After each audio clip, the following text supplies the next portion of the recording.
mahalla uchun, mahalla rivojlanishi uchun, mahallani kelajagi uchun, yoshlarimiz uchun ovoz berishimiz kerak.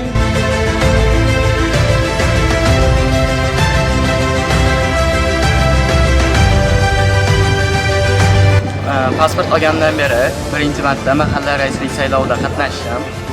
Bu saylov juda ham menga qiziq bo'ldi. Chunki birinchi murojaat qiladigan odamim mahalla raisi. O'zim tanlagan nomzodimga ovoz berdim.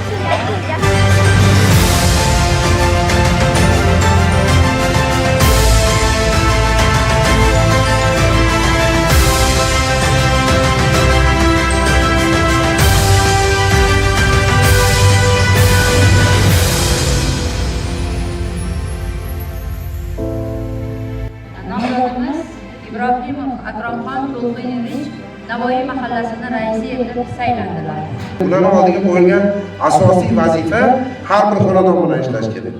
Har bir aholi bilan ishlash kerak.